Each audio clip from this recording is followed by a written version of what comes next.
Good evening and welcome to I guess technically the first episode of Better Call Paul. The introduction episode doesn't count, I guess, usually. I don't know. I don't know. I would count it.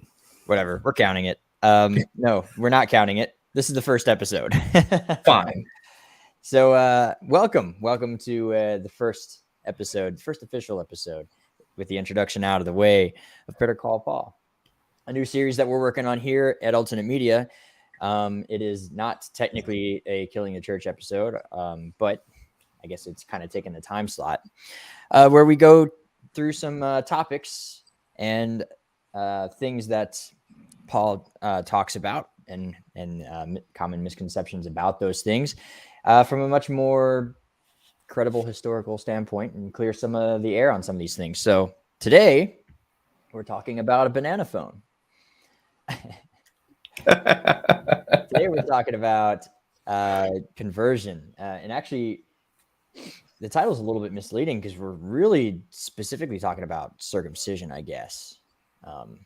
But there's a reason we chose conversion, because that's actually what we're going to be talking about more or less moving forward here in the episode. So before we get too far ahead of ourselves, what are you having tonight? I am going to be having some I.W. Harper. Come on. Whoa. Clear it out. Show the thing. The label. Come on. There you go. Ooh. Yeah. And it is aged in Cabernet Sauvignon barrels. Dude. Yeah. I.W. Harper. A lot of people don't know this. I know this. It is America's first Jewish distillery.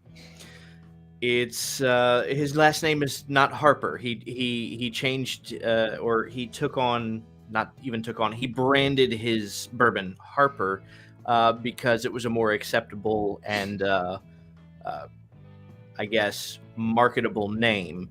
But the IW stands for Isaac Wolf. His last name is Bernheim. Yep. Or was Bernheim. So yeah, that's what I'll be trying today, and I'm actually super stoked about it. It smells lovely. I'm jealous. I've always wanted to try it. I've never haven't even found it before. Well, I don't know how to follow that act up. So I'm doing some more of the Dalwhinnie today. Ooh. And I may switch over to the gold label because I'm actually almost out of the gold label. You know what? I'm doing the gold label. I changed my mind last second.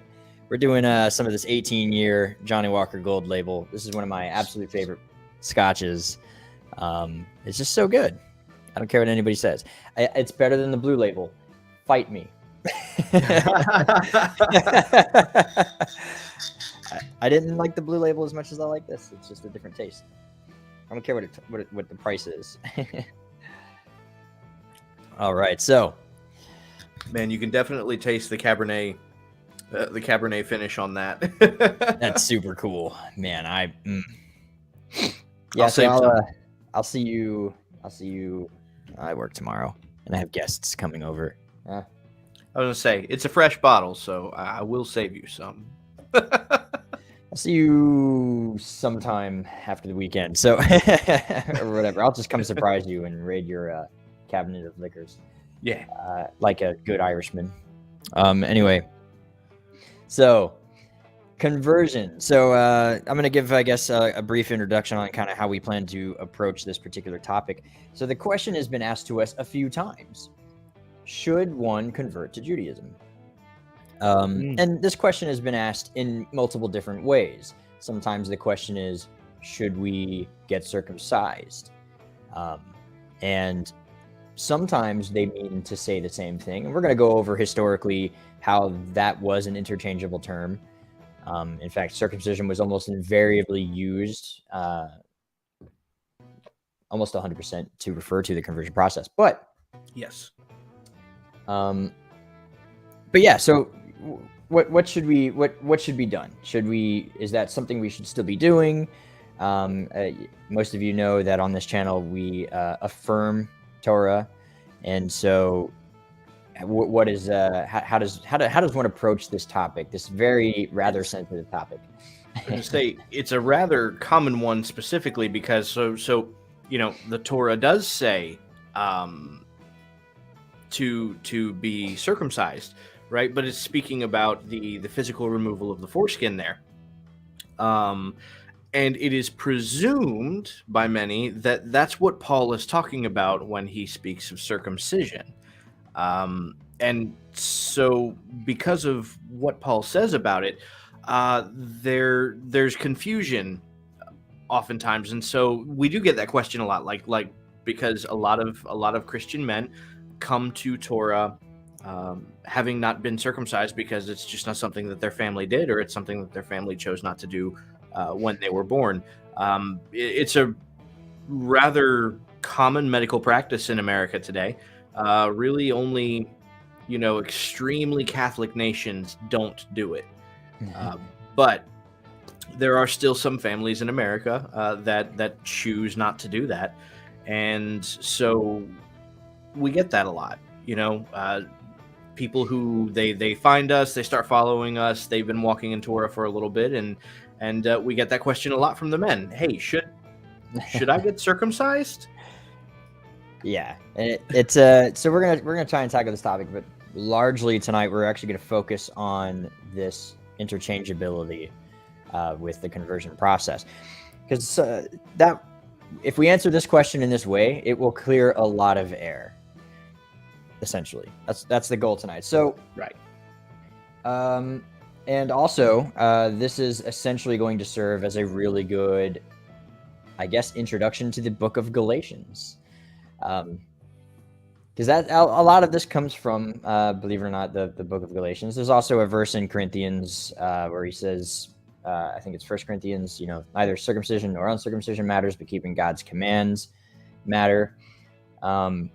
But once we clear the air here and provide a solid background of what's going on, once you go back and reread some of these things, they're going to make sense. The puzzle pieces are going to fall into place. So we're going to give you all of that information. We're going to give you all the presuppositions up front, everything that you need to know about what's going on, and the rhetoric that's involved, going into particularly the book of Galatians, but also this issue shows up in numerous times at different congregations as well. So that being said, I think it's time that we just jump right into it. So since we're going to be pulled primarily from Galatians, what is the background to the letter of Galatians? Now, I've got a couple of different sources here that I'm kind of pulling from. A couple of different really good books. One of them being The Letter Writer by Tim Hegg. We got Pamela Eisenbaum's Paul Was Not a Christian. This particular book I got in hand right now is D. Thomas Lancaster's. It's kind of like a commentary. It's not really a commentary, though, on Galatians. It's more like sermons, a collection of sermons. Excuse me.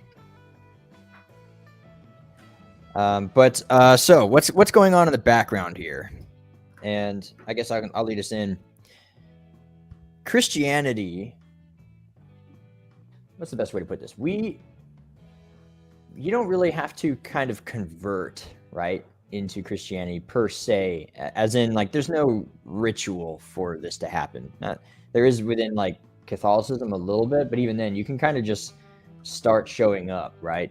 And you're expected a baptism, but there's not this rigorous conversion process that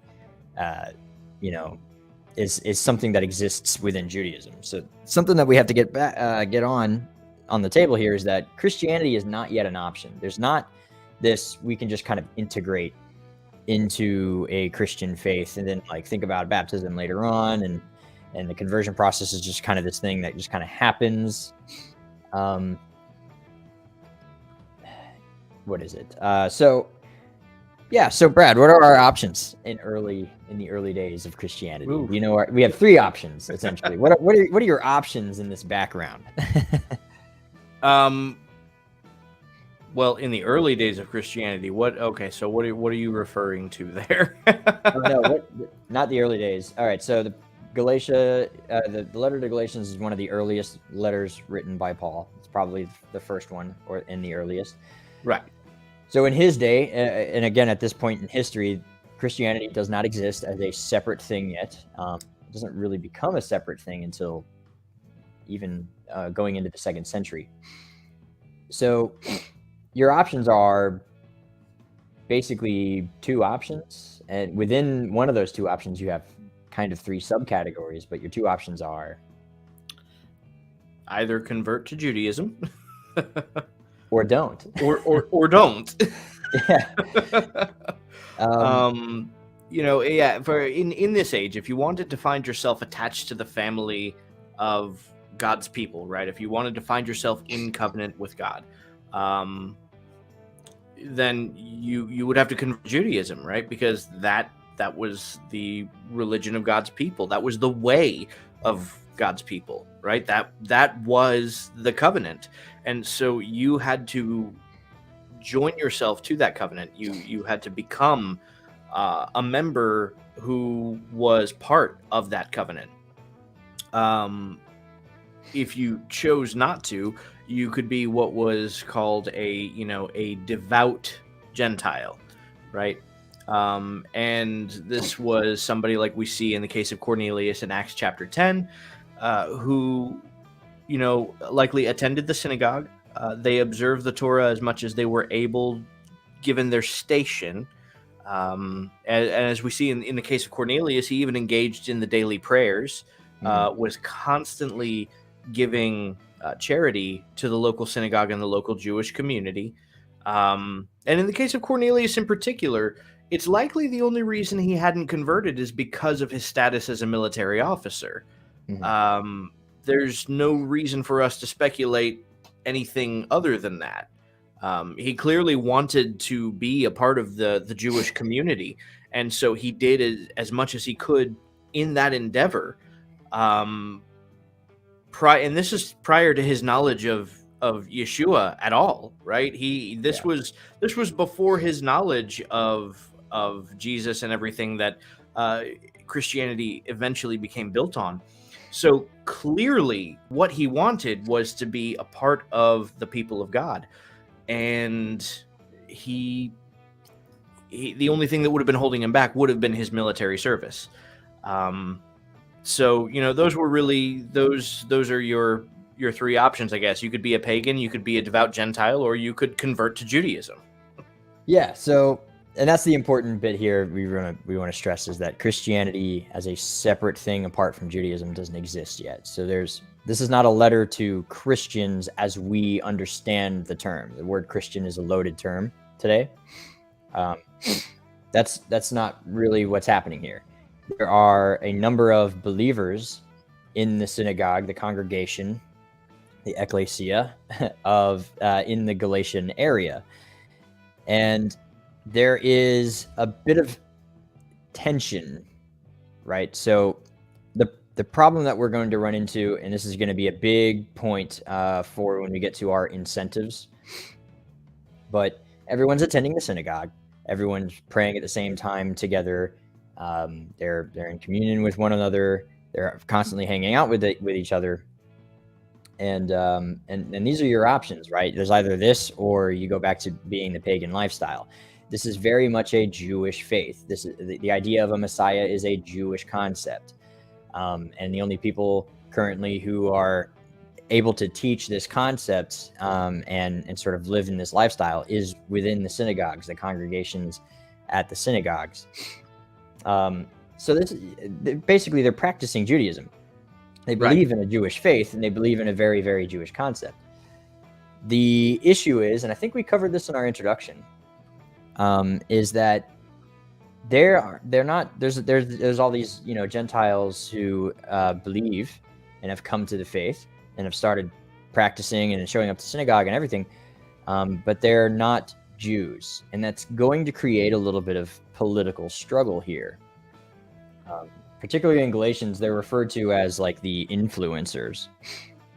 We actually have no reason to believe that these influencers are an outside force.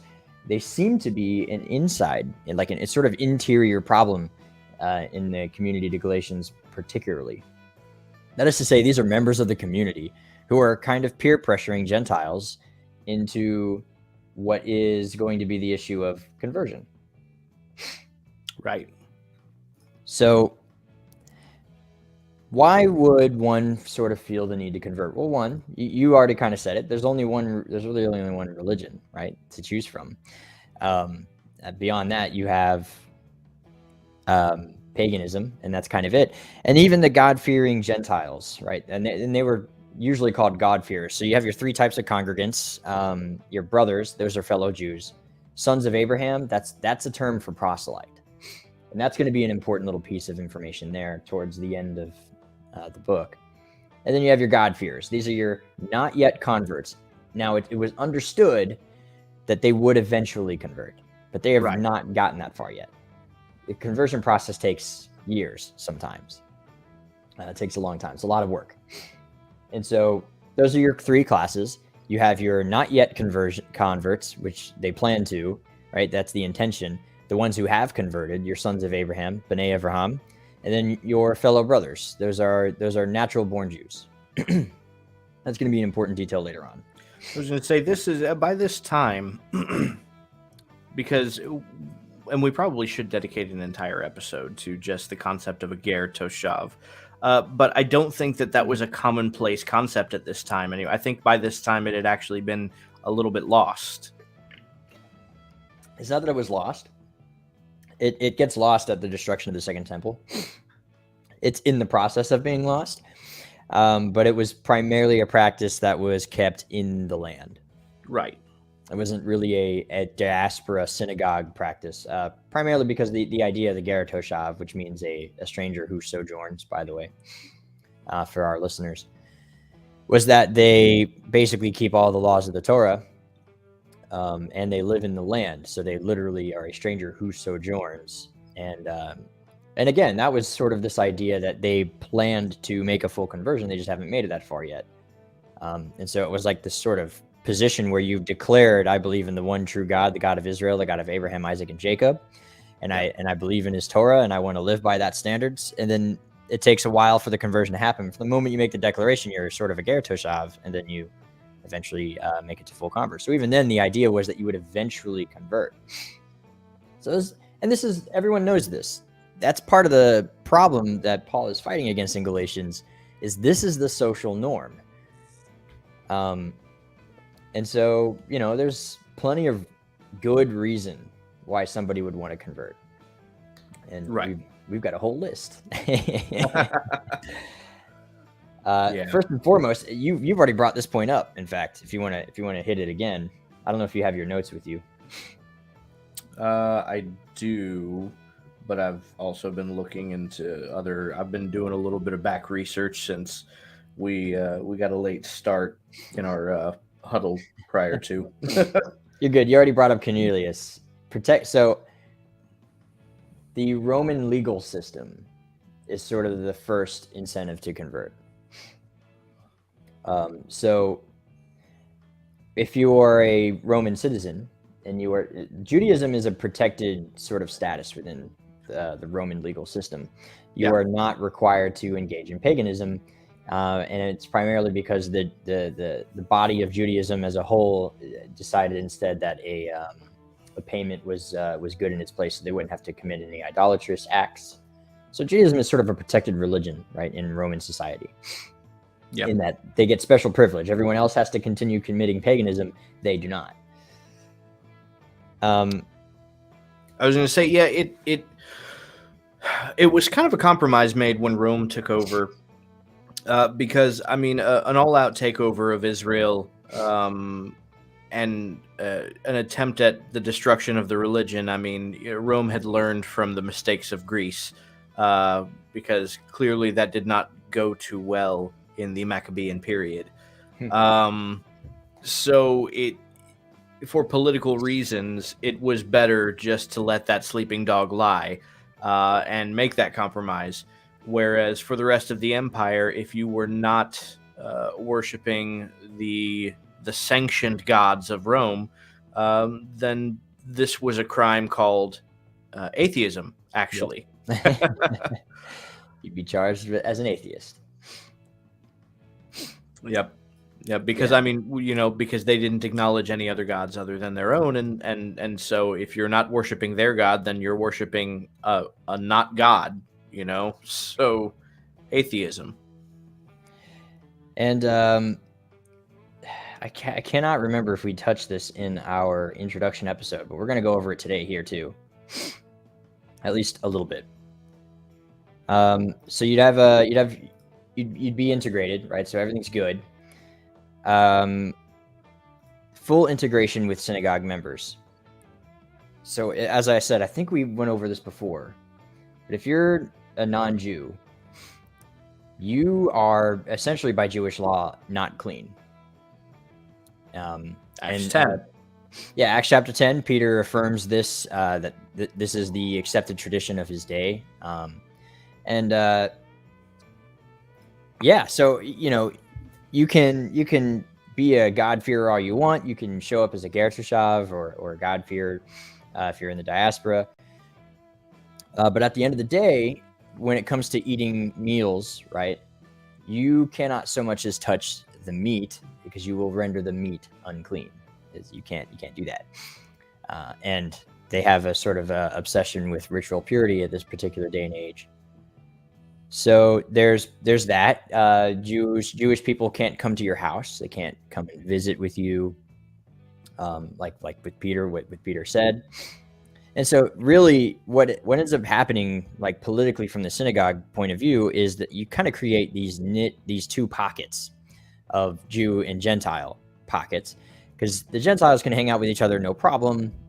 They can go to each other's houses. They can eat each other's food.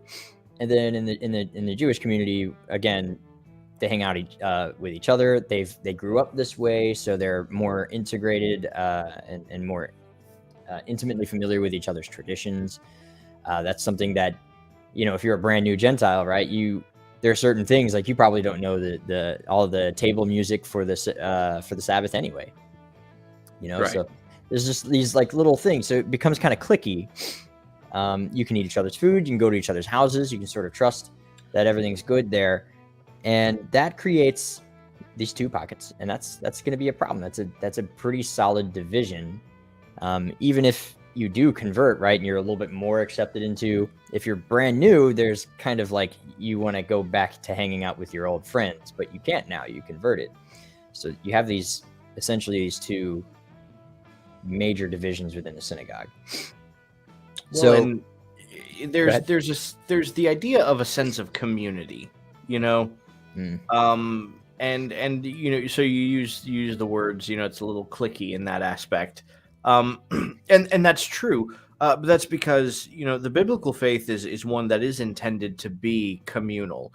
This wasn't necessarily meant to be on an individual basis. It is an individual basis in as much as you're an individual, and your sins are your own, your obedience is your own, but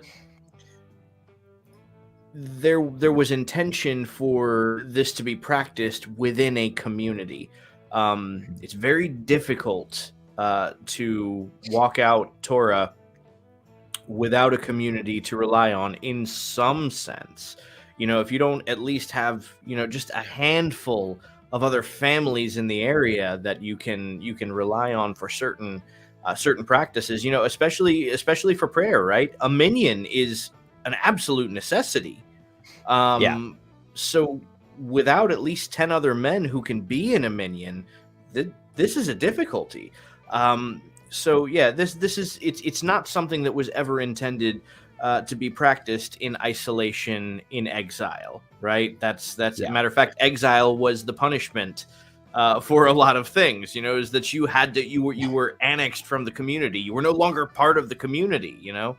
So community is a big part of the Torah and the biblical faith. It's a big part of Judaism. And so, yeah, we're just adding more emphasis to this idea that the longer you stay outside of this community, the worse it's going to sort of be for you. Like maybe at first you're like, oh, whatever, I'm new here anyway. I'm just going to hang out with my Gentile friends. But as you grow more and more closer to your Jewish counterpart, but there's still that very clear division there, the temptation is going to be ever more present, right? And the and you brought up the minyan, right? A group of at least 10 men. And that's a commandment. The idea that on certain holidays, especially on Sabbath, you have to meet in an assembly. And a minyan of 10 is the definition of assembly. So that's why it's so important to have 10 is because that is a commandment. It's a fulfillment of a mitzvah. There's one of my favorite aspects about the minyan, right? Is when Abraham is bargaining with Hashem over Sodom and Gomorrah and really 3 other kingdoms also. It is technically it was 5 kingdoms total, and so the bargaining starts at what? Starts at 50, right? Yeah. Well, if there's 5 kingdoms, then 50 is a minyan per kingdom, and then it drops down to, okay, well, if they're just 1 man shy in each kingdom, right? If there's just 9 in each kingdom, but like, you know, at this point collectively there's still a minyan between them, and that actually carries through. When does it stop? It stops at 2, right? Because if there's 2 righteous men in every kingdom out of these 5 kingdoms, then there's still a minyan between all 5. And so what we kind of see is like Abraham kind of asking, look, will you spare the kingdom if there's at least a standing minyan between them? It's an important concept in Judaism. And here's the thing. If you're not Jewish, you can't be counted in the minyan in Jewish law. So if, let's say there's exactly 10 Jewish men in a particular community, and there's 100 Gentile, God-fearing, Torah-observant Gentiles. Torah-observant as far as they're allowed to be. Non-idolaters and all that. If the whole congregation shows up and they're short 1 legitimately Jewish man, it's not a minyan, at least according to Jewish law. You know, and you can, in your modern seat, you can sit there and sort of disagree with the whole thing and you know, that shouldn't be the way. It still counts as a congregation, whatever. But understand this is a very deeply held cultural belief. And so, you know, we have the practicality of a 2020 sort of hindsight, right? And we can look back and think what we want, but this is very, very deeply rooted cultural aspects that's being fought against here. It was so important to them. Matter of fact, Seamus, tell us how important it was to them that if they were 1 man shy, but one had a slave that was present. Yeah, this is actually this is a story because a slave. So when you take on a slave in Hebrew culture, and this is ancient. This was not a practice still by the Second Temple period. But the law was you had to take him as a servant, you had to circumcise him, and do a mikveh, but he wasn't a full convert yet because he was still your servant, right? But the minute he goes free, after the either the Jubilee period or the Shemitah year, whichever came first, he would be a full-fledged member of the community. He'd be a full Jew upon his freedom, because he's already circumcised, he's already mikvah, baptism. So he meets all the things. He belongs to another person. So since he's not his own person, he's not an independent soul. He's not so he can't be counted in a minyan. But if there are 9 people present and one of the servants happens to be nearby, there's this story of a Jewish man, and they were like panicking because Sabbath was about to begin, and there's not enough people for a minyan. And again, this is so deeply ingrained in the Jewish culture. If you can't get a minyan together, this is a failure on your part. As a people, as a rabbi, especially of the community, you are a failure if you can't get 10 people together for prayer. And so they start to kind of panic, and they're like, what are we going to do? And then the guy's like, you, my servant, you're free right now. All right, now we have a minyan. Mazel tov. And so they began the Sabbath service. But it's like, that's how, people are willing to totally give up these massive financial, things in order to make this little thing happen. And of course, that also illustrates that slavery is not the same as it used to, what we think of like chattel slavery. That wasn't the case in Judaism. Judaism, you buy yourself a slave, you bought yourself a master. Yep. We have a separate episode dealing with that, but the minion is such an important piece. And so long as you are not a circumcised Jewish convert or a Jewish man, you cannot be counted in the minion. So that's kind of another incentive, right? That's another reason why you would feel the pressure to go ahead and just convert, so that you could be counted in the community. So when you show up to synagogue and they start counting to make sure they have a full minion, they can point the finger at you, and you're one of them, right? So it's a big thing. And this kind of leads into the next point, actually, which is the larger community acceptance, right? Cool. So, right, Seamus. Why don't you keep going on about that? No, I'm kidding.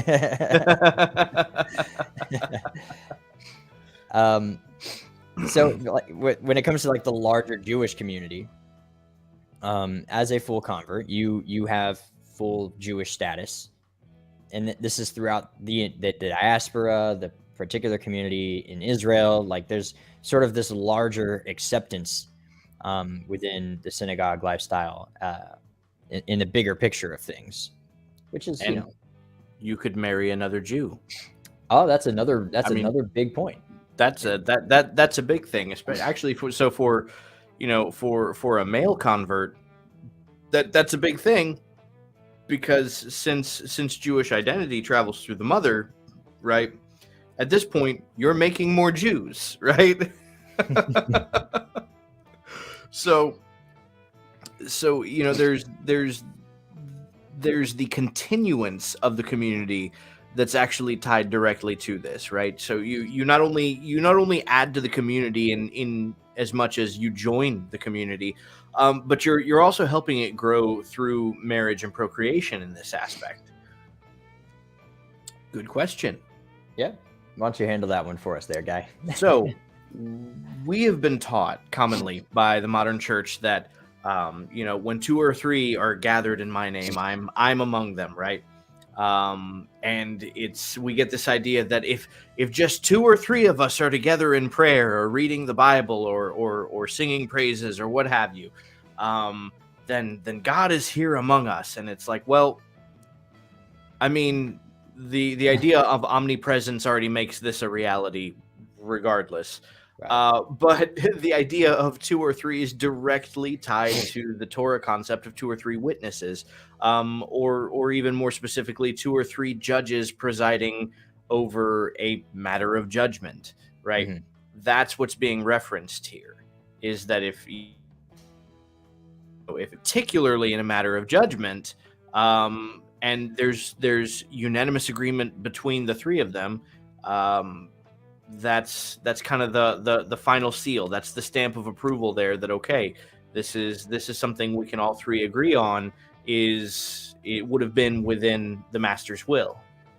Yeah, and that verse is actually pulled right after the I give you the power to bind and to loose. That's halakhic language. That's language of legal, like Torah legal decisions, and like how you would carry out Torah commandments. So it's very much legal speak. So when he says there that where 2 or 3 are gathered in my name, I am amongst you. He's speaking from a legal standpoint, right? That he's giving them the power to bind and to loose. Again, that's legal speak for to write halachic rulings. And so he's saying that I'm giving you guys this power, and whatever you guys decide, bind or loose, which usually means strict or lenient, right, in certain decisions.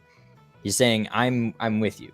Once you make this decision, I will back you.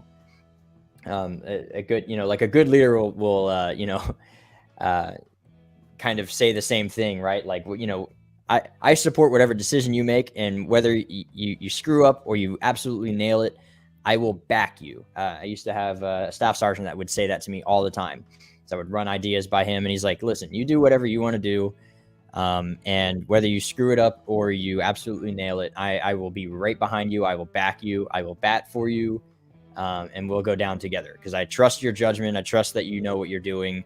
And so even if you do fail, it's probably not going to be like probably wouldn't have done any better kind of thing. So he's very much like putting his neck out there. That's kind of the idea here, is he's saying, whatever you guys decide halachically, I'm going to be there and I'm going to back that. So that's kind of what that particular verse is. But that's a good question, right? Because we're talking about the minion. So that's a good question. It's a very good question. Right. Absolutely. So this kind of it's not a super good segue, but we'll use it. We'll segue into the problems that Paul is now dealing with in his letter. Ah, yeah. That's actually I think we had a question that acts as a good segue into that, which is, can you explain Galatians 2:15 through 21? Yeah, I got it pulled up. 15 through 21. I'll just read it. Mm-hmm. And I actually want to address, before we get to that, I do want to address another comment here. I think non-Jewish spouses should convert for the other spouse, in my opinion. So that's not a valid conversion. If that's the reason. If the sole reason that you're converting is for love of the heart, we'll call it. That is not a valid conversion, and we wouldn't consider it a valid conversion, for Christianity either. And oftentimes that happens. One spouse will convert to Christianity for the sake of their Christian spouse, and sometimes that works out. A lot of times it doesn't, and that's because initially it's not really genuine. And Judaism is no different in that aspect. Like the idea, and this is a good segue into what Paul is dealing with, right? Even in Judaism, it's a matter of faith. Yeah. No, I was going to say, Orthodoxy heavily discourages conversion for the sake of a marriage. You should very much be converting because you want to, right? And not because you're trying to get it in with this girl or boy or what have you. It's not really considered legitimate. It depends on who you ask. Obviously, if you are also a devoted follower and you happen to meet a nice Jewish girl, and so you want to convert so that you can get married, that's kind of it's a little, situation dictates. But if that's your only reason, it's not a legitimate, it's not considered legitimate in Orthodox circles. But anyway, and actually, so just to clarify, if you do the conversion, like orthodoxally, it's considered a legitimate conversion, as in you are now a full-blown Jew, but your conversion, right, that your sort of reason for doing it is illegitimate. But you are now bound by the Jewish laws, right? So it's kind of a detriment to yourself, because you're likely not to continue practicing or what have you. So it makes it worse for you. But anyway, Galatians 2. Verses 15 all the way to 21. This is the Tree of Life version. We are Jews by birth and not sinners from among the Gentiles. That's a very interesting phrase, by the way. I've got some comment on that. But anyway, yet we know that a person is set right not by deeds based on Torah, but rather through putting trust in Messiah Yeshua. So even we have put our trust in Messiah Yeshua in order that we might be set right based on trust in Messiah, and not by deeds based on Torah, because no human will be justified, by deeds on Torah. But if, while seeking to be justified in Messiah, we ourselves also were found to be sinners, is Messiah then an agent of sin? Chas v'shalom, may it never be. For if I rebuild the very things I tore down, I prove myself to be a lawbreaker.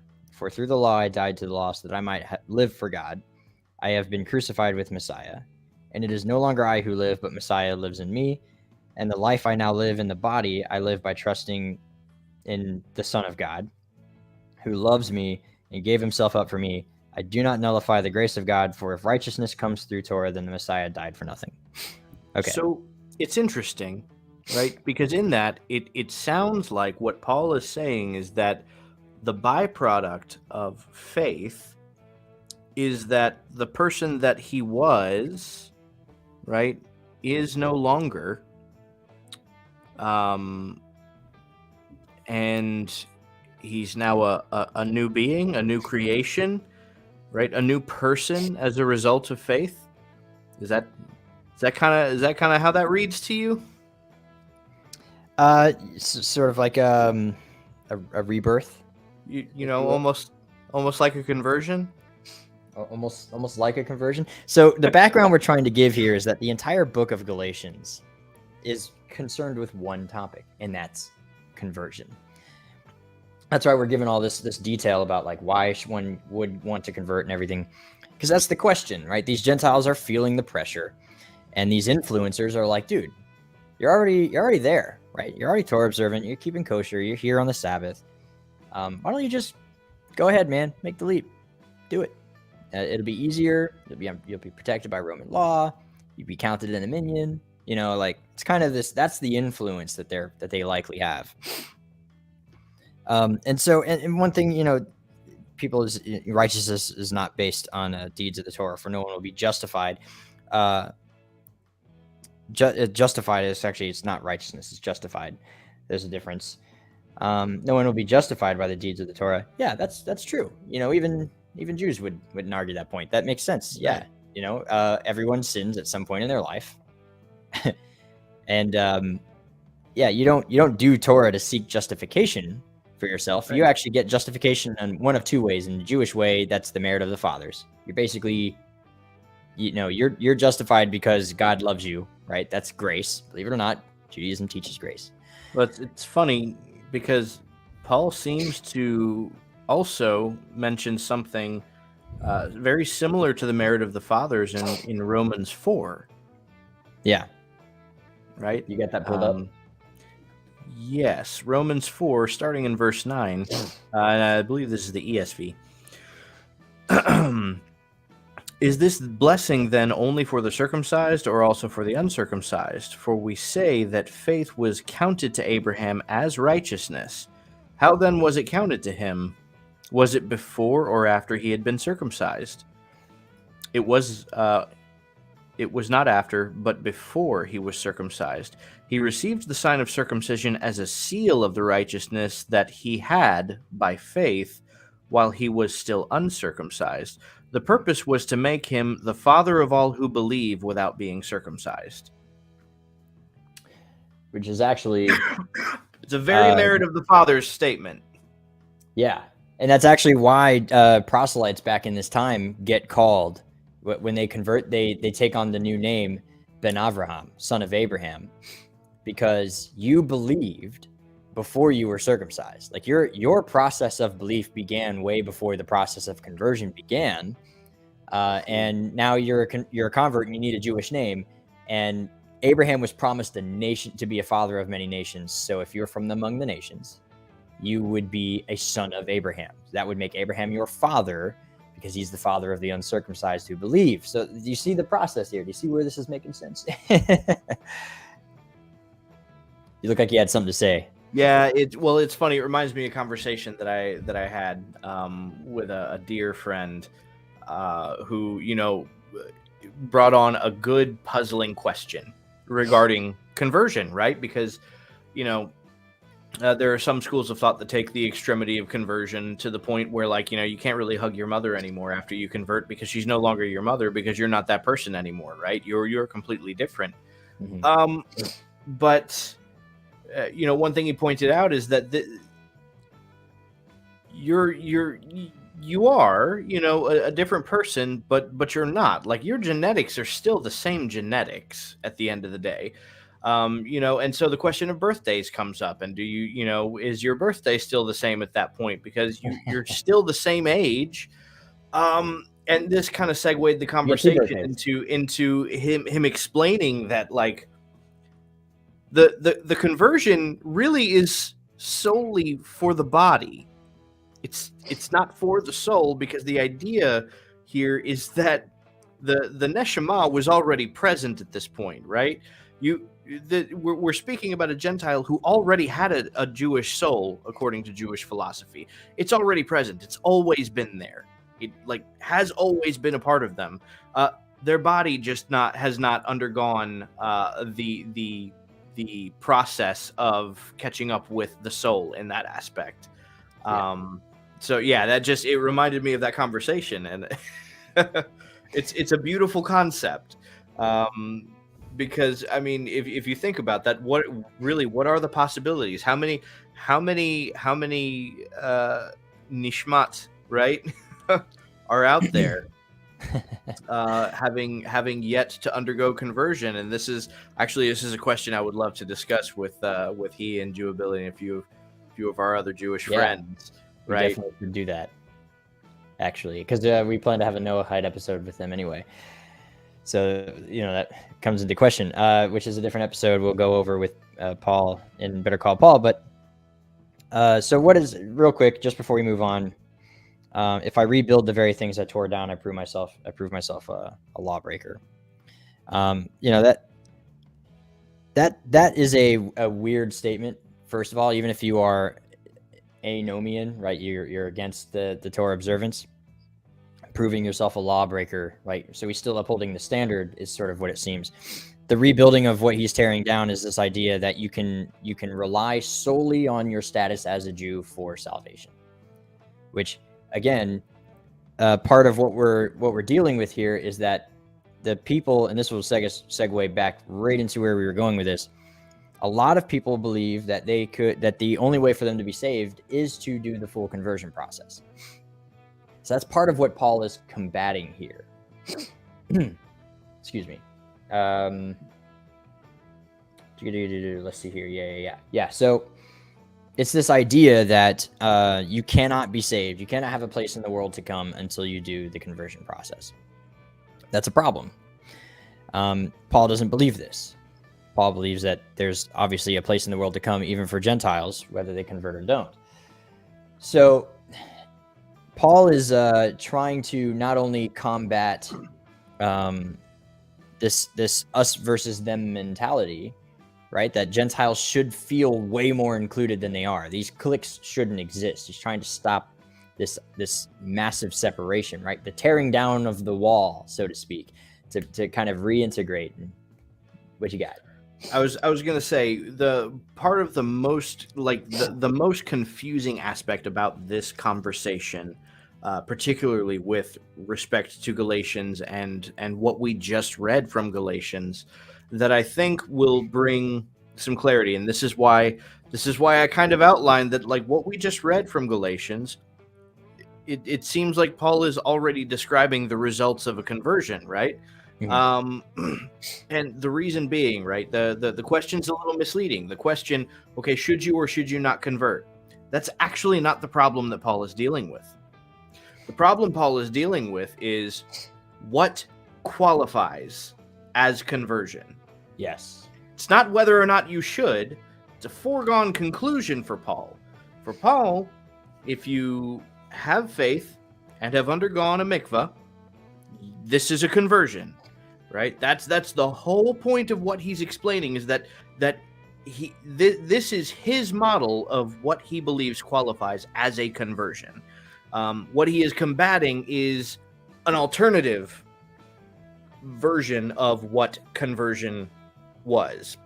Yes. And that, that's a dispute that was ongoing during this time. And just in its context, right? Earlier in chapter 2, we're talking about Peter hanging out with a bunch of other Gentiles, and then the influencers show up and he separates himself from the Gentiles again. So he goes basically what he's saying is Peter and Gentiles, and they were all like hanging out together and all things were cool. They were rubbing elbows, eating food together. And then they show up from these other people show up from James, and then they're like, oh, none of that. And Paul's like, well, hold on. And so it's in light of that conversation that he just got done talking about. It's like, we need to consider them as members of the community. And if we keep pressuring them that they have to convert in order to be full-fledged members, then you're a hypocrite, because back in Acts chapter 10, you just told us that these Gentiles received salvation the same way we did, and they hadn't gone circumcision yet. So what's your problem, my guy? Let me tell you what it's like. And this will bring it in, and not to get political, but this will bring it to a level that's very relatable for everybody in America. And as you and I can both speak to this, since we're both first generation Americans. our fathers had to go through a pretty rigorous process to become Americans when they did.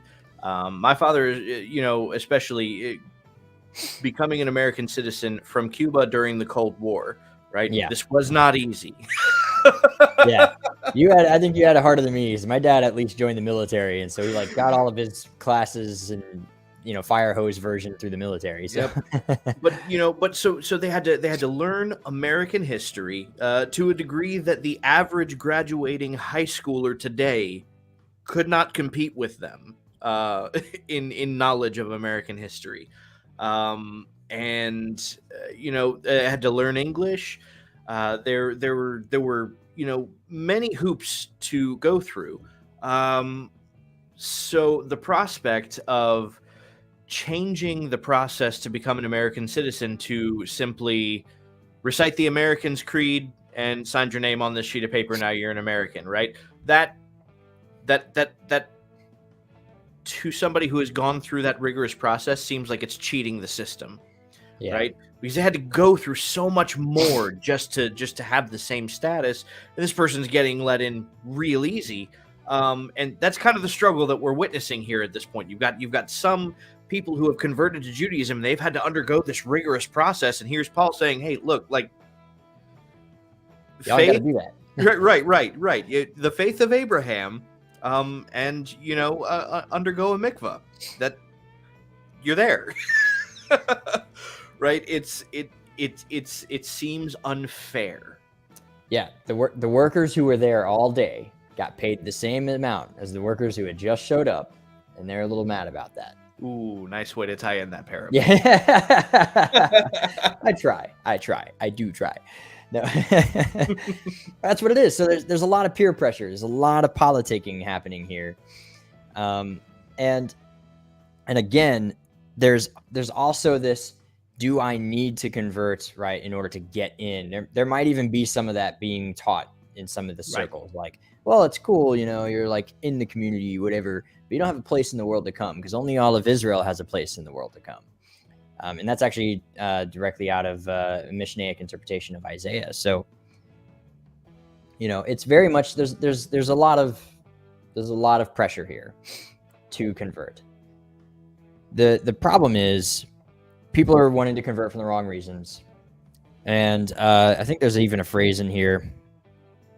Let me see.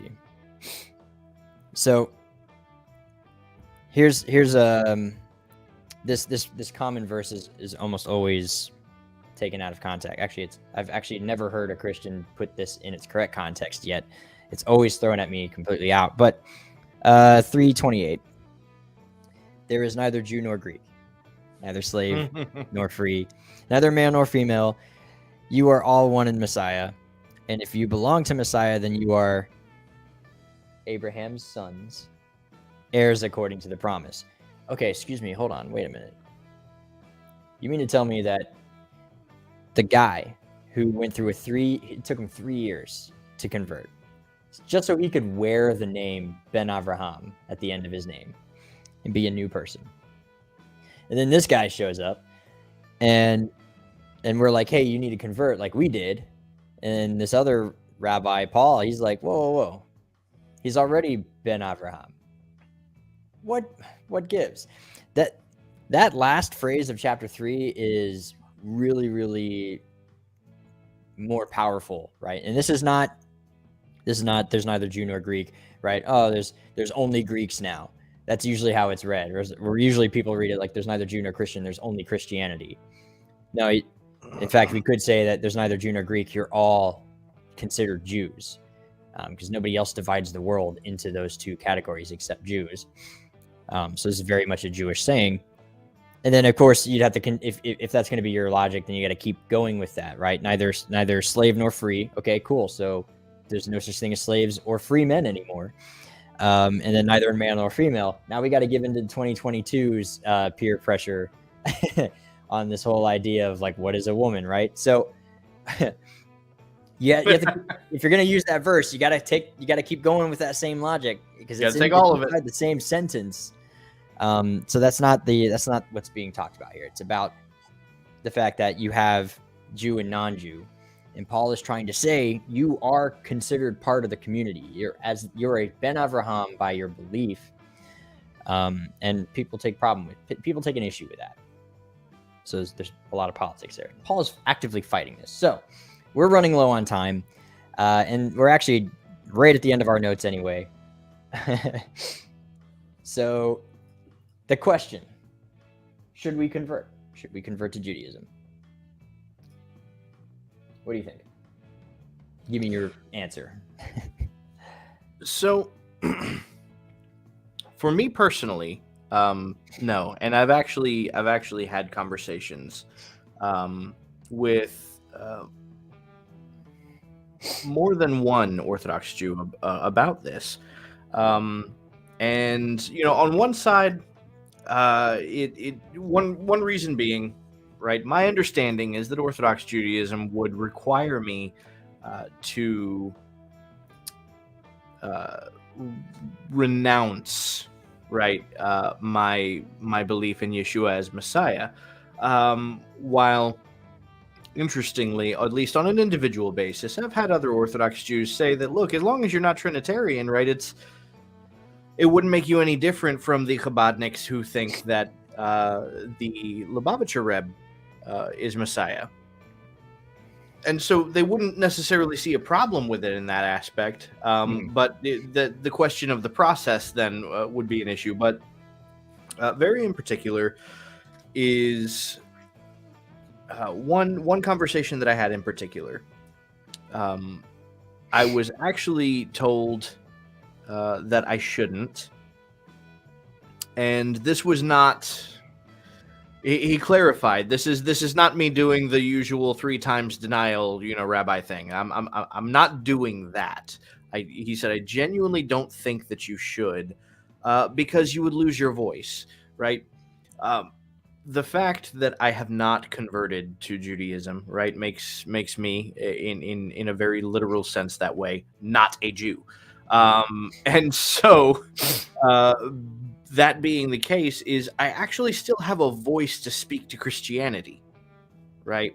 I have a voice that they will maybe reluctantly, maybe only in small pockets, but I do have a voice that they will listen to. Whereas that, at least in his estimation, that would be lost if I were to convert to Judaism. It would be nice for the sense of community. And I have legitimately considered it on the basis of that. But ultimately for a matter of, a place in the world to come. No, I do agree with Paul on this. For a place in the world to come, I don't think it's necessary. And I know Orthodox Jews who would say the same. That, Olam Haba is not only for, the Jews, that it's for all mankind. It's a good answer. Now, I don't necessarily disagree. I don't think that for Christianity it matters so much whether or not you are a Jew or a non-Jew. From their eyes, I can see why it would definitely matter, I guess, from the Jewish perspective. But I don't think you would necessarily lose your voice. That's my opinion. You and I are allowed to have separate opinions, even though we're basically the same person, believe it or not, to everyone listening out there. But yeah, so for me to answer the question, so should someone convert? I think the answer generally is the Jewish answer anyway. Paul's answer for sure is the Jewish answer. No, there's no need. You don't need to, even in Orthodoxy, it's just be a Noahide. You're fine. You don't have to, Jews have a special mission in this world. We have a special purpose. And so, if you're not part of that purpose, it doesn't make you less than me or greater than me. This ancient mindset is actually fairly unique to the time period at which we're speaking about. Modern day Orthodoxy does not have a lot of some of the issues that we've covered today. And so this is one of those things, right, where it's sort of this us versus them mentality. Modern Orthodoxy doesn't really have that battle anymore. It existed back then. It doesn't exist really as much anyway to this day. They're more just seen as different roles in the world. Like a Levite is a priest. whether or not you're born a Jew or a convert, if you're not a Levite, you can never be a priest. And that's not because you're greater or lesser than. It's simply that's not your mission. It's not your purpose. And so the answer more or less is you don't have to. There's no reason to have to. And it's a big responsibility if you do. So it should be very heavily considered if it's going to be considered. But Paul's answer is essentially the Jewish answer. No, there's no need. And I say the same thing. No, there's no need. Not necessarily. It depends entirely on certain contexts, right? Like we had Timothy with Paul. And there are times where it does seem to be something that needs to be done.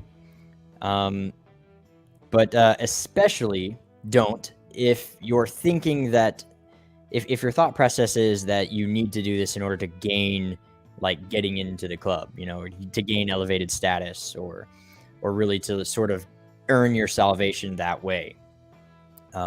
That's definitely needed to pull it out of the question if that's your thought process. It should definitely not be considered for that reason, for those reasons. It's the same sort of reason as like converting to because you want to get married, right? And you're already not a devout follower. You just want to get married. That's the wrong motivation. It's the wrong reason. Don't do it. But conversion isn't bad. You're right. You can convert if depending on your situation, and as long as you fully understand that it is not a salvific issue, that this doesn't gain you in status in any way. And if anything, what it does is it creates more responsibility for you. It puts more weight on your shoulders now that you didn't have before. And so, like Paul says, you know, if you get circumcised, you have to keep the whole Torah. Now, you know, the Torah, and we've gone over this in the introduction. When you say a phrase like that, he's including the oral traditions in that, right? So there's already this idea, like if you're coming into the community, you need to be on a very basic level Torah observant. But the whole Torah, right? That's including all of the traditions of the elders. Once you convert, you're bound by that too. Whereas before then, you were not necessarily bound by halachic synagogue authority because you're not a Jew, so you don't belong under the umbrella of the authority of the Jewish people. Once you convert, you are now totally subject to all of those halachic rulings. It's as though, you know, if you're not a citizen of the United States, then you're not subject to United States law, especially if you're not in the United States. Like if you're in a different country, picture conversion as though you move to the U.S. and you become a citizen. You are now fully obligated to the United States legal system in every sense of the word. And that's kind of what's going on here. So that's what I would say.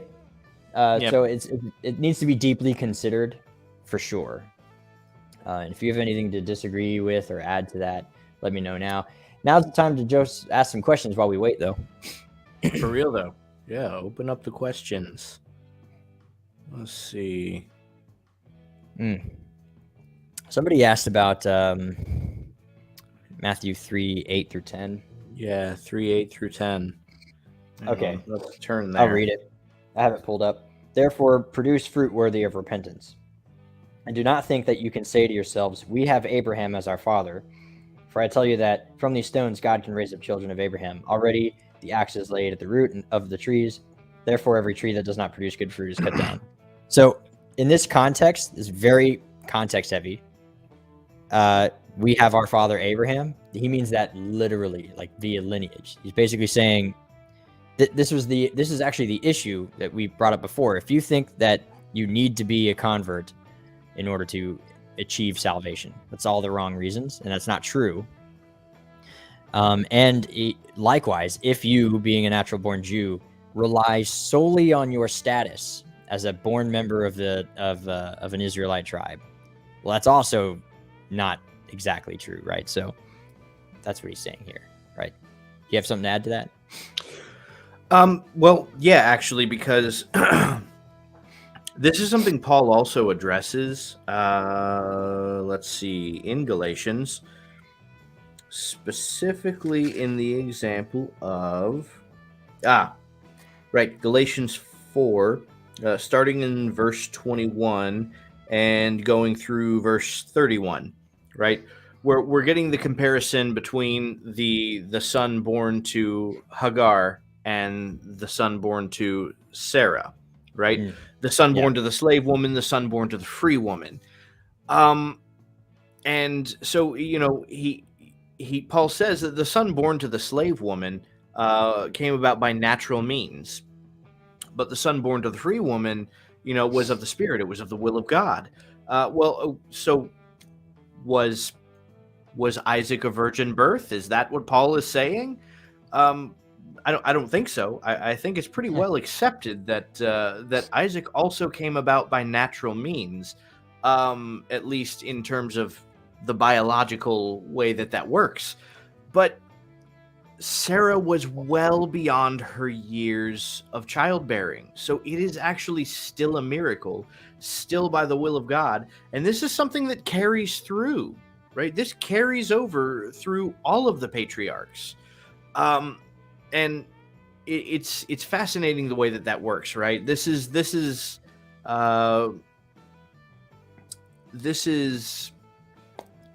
it seems right. It's and this has been brought to my attention before. For a long time, it seems like the second born actually has like a ton of precedence. Isaac is Abraham's second born technically. Like if we're speaking literally, Isaac would be his second born. Ishmael would have been his firstborn, and then to Isaac, Jacob would have been his second born, right? Not Esau would have been his firstborn, but Jacob is the one who gets the precedence here. Why? And the reason is because that can't be claimed by the father, right? In as much as it is a biological lineage, it's only a biological lineage because of the will of God, right? Abraham can take credit for Ishmael. Abraham can look at Ishmael and say, "That's mine." Right? I did that. But Abraham could not look at Isaac and say, "I did that." Right? Because Isaac only happened by the will of God. By the same token, and I've explained this before in other episodes, Isaac could look at Esau and say, "That's mine. I did that." Right? He could take credit for Esau. Because if you're a twin, as insensitive as this may sound, if you're the twin, if you're the one who was born second, you were not planned. You came about solely as a result of the will of God, right? So Isaac could look at Esau and say, "That's mine. I did that. I made that." He can take credit for that. Isaac could not take credit for Yaakov. Yaakov came about solely as a result of the will of God. So even though it is a biological heritage, it is only so because of the will of God. All right, so and now that parable is actually exclusively talking about two different types of Gentiles. I do want to get that out of the way. Sure. Yes. Yeah. One Gentile, son of the slave woman, is the one who converts. Right. He achieves it by his own means. And the other one relies on the miraculous will of God, essentially. And so he doesn't feel the need to convert. That's sort of the parable. Well, again, the idea there is that one's relying on the biological heritage at that point. Yes. And the other is relying on the fact that the will of God is what made the biological heritage, right? Yes. Yeah. So we'll close out with this because this is the point of the letter. Galatians 6, right? The point, and he says this, it's verse 11 and 12. Notice with large letters, I'm writing to you with my own hand, right? So this is important, right? So listen up. Those wanting to look good outwardly are trying to force you to be circumcised, only so that they will not be persecuted for the cross of Messiah. So,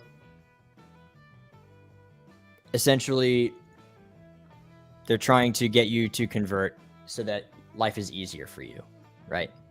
Or to make them look good. Because, if you're a Gentile, and we kind of talked about this a little bit, you're subject to Roman authority. If you're not a Jew, you're not under that protection, but you're also not engaging in idolatry anymore. So you're going to get a little bit of blowback for refusing to engage in idolatry, and also living like a Jew, essentially. And if you're not a full convert, then you're not under the protection. So you're going to get persecuted, right, for the cross. That's kind of the message here. That's the point, is that people are trying to pressure them rather. They're getting pressure from the community, and that's not the way that should be done. Paul very vehemently disagrees with the idea of pressuring people. Man, I need to fix that squeak.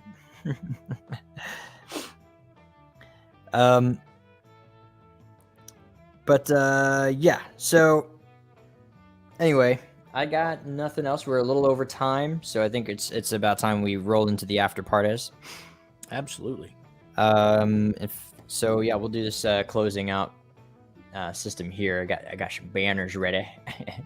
Where you at? So if you had some questions and you didn't get them answered, we can't always get to everything. It depends on whether or not it's relevant to the topic and how far off we'll go with it. You can, I put it now in the chat. You can always ask us in the Discord. So the link is in the description. If you want to support the channel, we also have our Patreon. Link is in the description. And if you are a Patreon member, you have access to the after parties starting at $1. You get to hang out with us, post the show, and you can roast us. You can ask us questions. You can sit in awkward silence with us for hours. I guess not hours, for however long you want to. But that's our time. You can hang out with us and ask us whatever you like. And one of these days we're gonna get like some Trinitarian or some Calvinist Christian who's gonna think it's worth paying $1 just to jump in the after parties for a night and try and go at us. I mean, that's fair. That's we allow for that. So it's totally fine. Yeah. I'm totally cool with it happening. It's just like it just occurred to me. It's like, wow, that could totally happen at some point. I kind of hope it does. I know, right? I'm kind of excited about that. Yeah. So and plus the incentive to join the after parties is there are things that we forgot that we just didn't cover in the episode, and we end up talking about it in the after parties. So you should definitely think about joining so that you don't miss out on any exclusive Patreon content. We've also got a bunch of exclusive Patreon content. So yeah, consider becoming a member. We got a lot of big things happening. Oh, and sorry, I have to stop the music right now, but I got to show this. And I hate that it stops the music when I got to show it. Some of the names are being cut off. I'll full screen it here. Actually, boom. So a special thanks to our Patreon members. Oh, still cutting off names. There we go. Special thanks to our top tier heretics for supporting the channel. You guys rock. You make the dream happen. And this whole episode is brought to you by you. So thank you. The topmost tier being the Talmudim, which is just Hebrew for student. Or disciple, rather. And then our scholars, of course, we very much appreciate every dollar that you guys have given. A lot of you are longtime members, so we're very, very grateful. Okay, I think that's good for outros. What do we got? Yep. Let's say, I don't even know what we're doing next week. What's next week's subject? I actually don't know yet, so stand by. We'll talk in the after parties, and then we'll figure it out. But join us definitely next week. We'll have another awesome topic to talk about, and hopefully get into some awesome conversation. As always, we hope you've enjoyed this, and hopefully we all learned something. But if not, at least we got a couple of laughs. And as always, L'chaim.